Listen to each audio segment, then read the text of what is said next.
Master Jet, paano po ang guidelines sa loyalty? Paano po counting ng years of service? Sa division po ba or basta DepEd? Like pag nag-transfer po. Thank you. Pag transfer of agency, no, actually yung loyalty hindi lamang siya limited to DepEd. Government service po. So kung galing ka sa other agency, napunta ka ng DepEd or galing DepEd napunta sa other agency, counted yung service mo, no? Hindi po siya by division, kundi yung pagkapasok mo talaga sa government service. Pero may condition po yon. Dapat continuous ang service.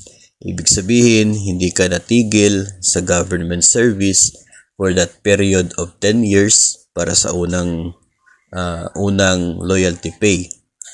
At pangalawa ay dapat hindi lalagpas sa 50 days ang leave without pay sa loob ng 10 taon. So kung nag-transfer ka of agency from one division to another, pareho lang naman po yun ng DepEd.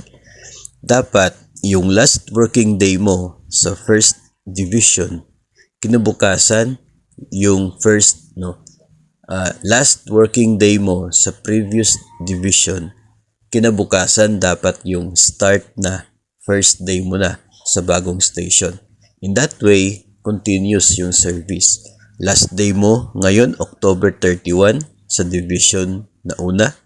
Kinabukasan, November 1, first day mo sa bagong station. So, walang gap doon sa government service.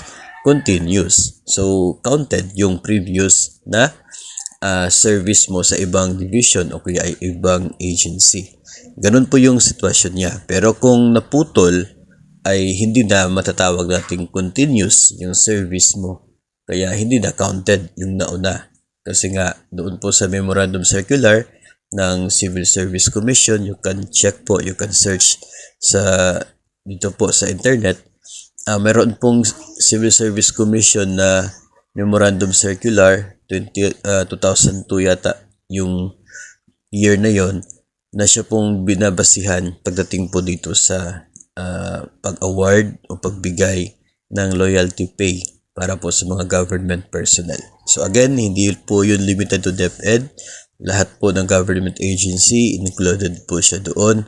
At dapat continuous talaga yung service, walang gap para eligible doon po sa loyalty pay.